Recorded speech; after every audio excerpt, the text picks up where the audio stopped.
Oh, hello, everybody. Welcome. This is Wrestle Cram, and I am the host with the most, but very humble, the Nostra Novice, here with another Raw. Today is Monday. I got my red shirt, it says Wrestle Cram on it. So what's I will just let's do some cleaning first and foremost. Thursday, of course, we are going to have the my 2 cent show where I give just unscripted my unscripted opinion about something, give out hot takes or whatnot. At the end of this show, you will find out what my topic will be for Thursday. Okay. I think that's it for the time being. And let's go into my thoughts before I go into the actual review. First and foremost, I truly think I'm going to dislike a lot of the shows after pay-per-views. I can truly tell you that firsthand now.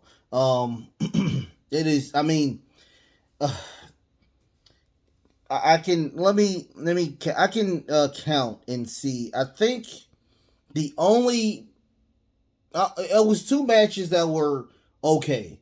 Well, two matches that were one match that was good. The other match was okay. Usually when you have uh, a heavy face win on the pay-per-view, the heels are usually going to come back for blood, for revenge. And I pretty much predicted everything that I thought that was going to happen beforehand. It happened. It happened. I mean, it was a lot of heels that were upset with their losses. And they just came back with vengeance. And of course, packages upon packages upon packages. I mean, it was a ton of video packages. I guarantee now, since you don't have to pay for pay-per-views anymore, especially the WWE ones, I guarantee a lot of people have Peacock. And you don't have to literally do a video package for every single one of your matches right after the show. I mean, come on. I mean, just think about it. Just think about it. I'm watching Doctor Strange. All right movie. I would give it like a D plus. D plus. It was a filler. But let's say, for instance, I'm watching Doctor Strange, right? And every 30 minutes, you get a video package of Doctor Strange 1.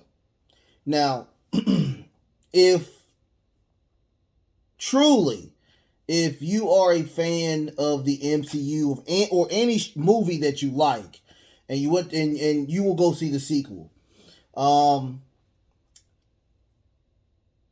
I am tired of people not knowing what happened the day after or whatnot. It gets old. I mean, I understand that you want to build, but you're building on something that you truly don't need to build on. Let your wrestlers go out there. Let them talk. That's the point of you paying them. You're paying them for promos. Of course, you're paying them to put their bodies on the line, but you need people with mouthpieces. If they can't talk for themselves and you have to keep doing these video packages, you're wasting time. I promise you, I can put all those video packages into Raw, and that's probably half of the show. I guarantee all those video packages that we saw is half of the show. So an hour and 30 minutes of the show is actually wrestling, where you got the other hour and 30 minutes that is promo video packages or backlash reviews. Now, no disrespect. I'm not trying to turn into Jim Cornette. I love you, Jim. I love you. I don't know why did I look up. He's not dead. I love you, Jim Cornette, but I'm not trying to Jim Cornette my show. I think that you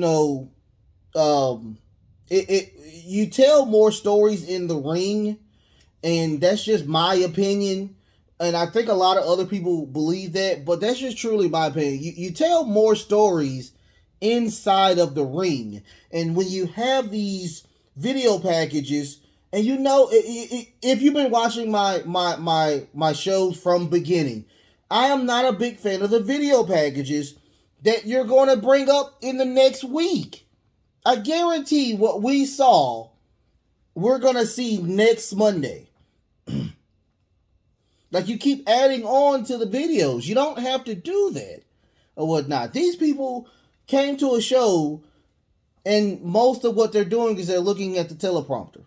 I mean, come on. To me, that's pointless.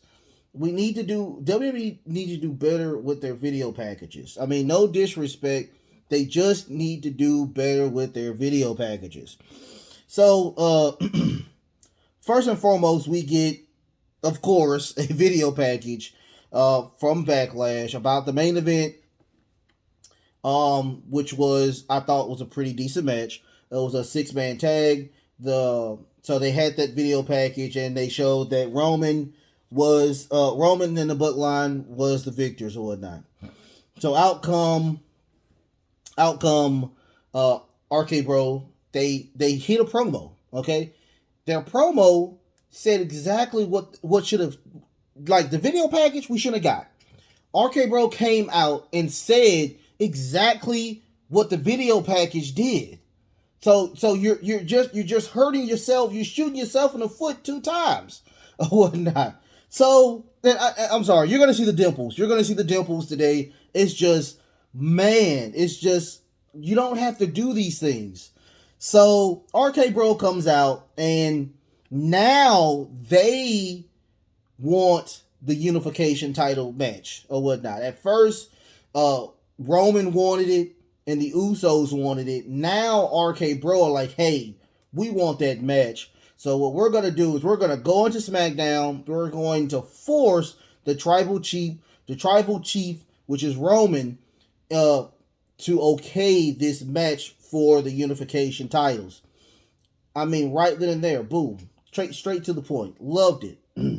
So out come Street Profits, because what's going to happen is they're defending their titles tonight against the Street Profits. Street Profits are like, hey, don't count us out. Don't count us out yet. You might not even win this match. So they come out, and we get a match for the Raw Tag Team titles. I thought it was a pretty decent match. That was probably the only match that was clean the whole daggone match. The whole daggone day. I don't know if it was a botch, but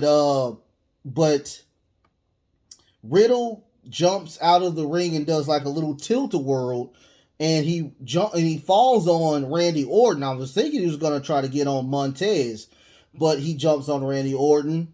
Montez throws him back into the ring, does a beautiful 5-star frog splash, gets a 2 count. But at the end, RK Bro, they do win. Montez tries to do that beautiful 5-star frog splash again. He gets caught by Riddle with a RKO, and they do win the match. After that, since Cody did win, they have awarded him. Cody won last night at Backlash. They awarded him with a title shot at the United States belt against Austin Theory. Not a big fan of the name change. Should have kept Austin Theory. Now his name is Theory. So they do a promo with Theory. Theory's just saying, hey, you're an old man. I was watching you when you was on WWE. I was in diapers. He's a very young man. He's the youngest. I think he's the youngest title holder in WWE history. So he's like, I'm gonna come out here. I'm gonna win. Of course, I'm gonna win. And after that, we get a Judgment Day promo. All three members come out. Rhea Ripley is the new member of Judgment Day, and she just talks about how Liv was holding her back, all that good stuff. And Edge comes out and says, "Hey, I'm the one that broke them up. I'm the one that pulled her to the side and said, Liv, you don't need to be with her. You need to focus on yourself." And that's what she did. So Liv is not the one that officially broke them up. Edge is the one that actually broke them up. After that, we get a Liv and Rhea Ripley match. It was a pretty decent match. I think Rhea has an inverted scorpion death lock or Texas Cloverleaf. She does tap out. All three get back in the ring.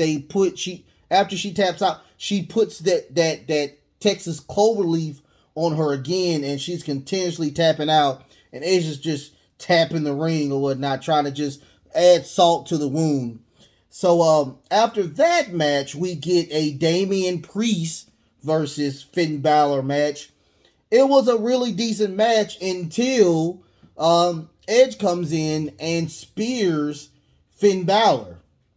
So they start brawling or whatnot. AJ tries to get into the match, tries to get in, but the cool thing about it now, you have a woman.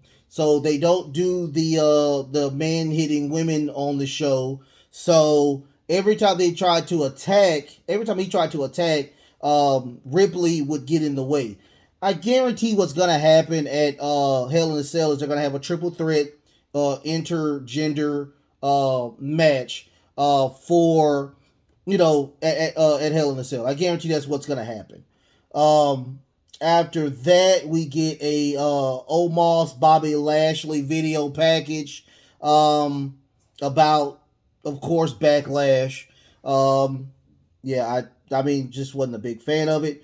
After that, we get a promo in the back where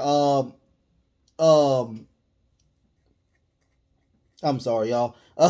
We get a promo in the back where Kevin Owens and Alpha Academy are talking, and apparently Gable Stevenson says that I got some DNA from Ezekiel, so we will find out next week if Ezekiel is Ezekiel or Elias. After that, we get a Sonya Deville, Adam Pearce in the back, where they are talking about her fighting today, and I will give you your information. We'll find out what the investigation details. So Sonya goes out in the ring. Adam Pearce is on the top of the stage and tells her that her official duties are now terminated. You are now a wrestler again. You will no longer have the power to do anything but just wrestle. And she had a mystery opponent, and out comes Alexa Bliss. Alexa Bliss. We haven't seen Alexa in a very long time. I think she got married. Congratulations. But she actually comes back. It's a squash match. DDT and Twisted Bliss. 1, 2, 3. She wins. I can't really say it was a good match or a bad match. It was a squash match. But it's good to see Alexa back. Finally, I was looking on the dirt sheets where she's not pleased with a lot of what's going on. I didn't really go into the official of why she was upset, but she's back. So I'm happy she's back. Congratulations on the win as well. Sonya I am waiting on her to actually wrestle so we can see what she can do. I'm tired of her jobbing out to people. Let's get some winning streaks going on with her. We also get a backlash package between Cody and Seth freaking Rollins. We already know what happened. Cody did win. And we get a Ezekiel comes out and Kevin Owens says that now since Ezekiel is here, my big brother Kevin Owens is going to wrestle Ezekiel. So Kevin Owens comes out with a wig or whatnot, and Ezekiel is fooled. He's fabulous. He thinks that this is really Kevin, and Owens finally takes the wig off and says it's me. And they start and he starts attacking Ezekiel. Alpha Academy comes out and attacks Ezekiel. Hopefully we can get some type of match because Ezekiel is actually a pretty good wrestler. So I would like to see them fight at Hell in a Cell. Something. Get something going on. Let's get something. After that, we get another video package. This was 2 weeks ago. This is the same video package they did last week when Becky Lynch was talking about 2 weeks ago that she's going to, come back and, be bigger than ever. And Asuka comes out. So that was 2 weeks ago, and we got that same video package, which I'm still lost behind. After that,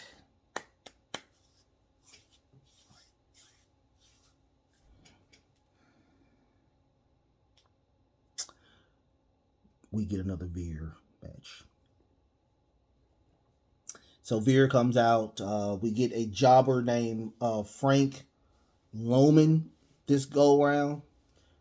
He talks about his wife and children. He says he has 3 sets of triplets. So that's 3. So he has 9 children. Apparently, he has 3 sets of triplets. That's what he said. So of course it's a squash match. He does that one arm clutch, and it's over. Here's the thing though, they didn't copy and paste the that issue where he would beat the crap out of people. He didn't do that this go around. They just had a camera come close to the face where he looked it kind of crazy. Thank goodness. After that, we get a Cody Rhodes promo, and Cody saying, I'm going to try to get this gold. This will be my first time I'm trying to get gold. So let's get this going. And then after that, he actually comes out. And then Austin Theory comes out. I'm sorry, y'all. Pretty decent match for the title. But of course, I already guessed it. I already knew it was going to happen. Out comes Seth freaking Rollins. He gives Cody Rhodes a couple of 2 pieces hold the biscuit. And before they did all of that, he did grab the table. He grabbed Cody grabbed the topper off the table and removed everything. And he actually Seth throws him back, does a suplex off of the commentator table. Cody's trying to regain his composure, but we get a curve stomp off of the table. Of course, we already know what's going to happen with that match. We're going to get another match. We're going to get that cage match that I think we kind of want. I kind of want this match. So we'll get that at Hell in a Cell as well. After that, we get a Naomi and Sasha Banks versus Doudrop and Nikki AHS. Or I think that's how it is. Almost a superhero. I don't know how that works. I'm not a fan of it. Please give us back Nikki Cross. It was a pretty quick match. Wrench due on to Nikki. And they win. At the end of the match, Doudrop is telling her, hey, are you done with this stupid gimmick? Let's get the old Nikki back. We need the old Nikki back. And I think she's starting to realize that gimmick is getting old and pretty stupid. After that, we get a Mustafa Ali versus Tamasa Champa match. Tamasa Champa looked like a chump This is a 3-time world champion, NXT champion, and Mustafa has no. I don't think he has a title to. I mean, and he looked it bad.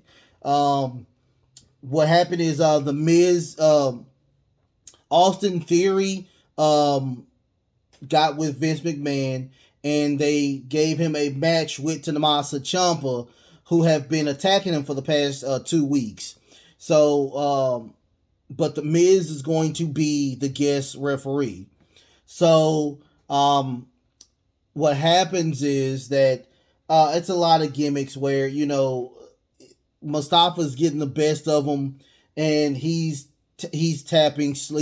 counting slow, and at the end of the match, Tamasa does an inverted or reverse DDT onto Mustafa, and he counts really fast.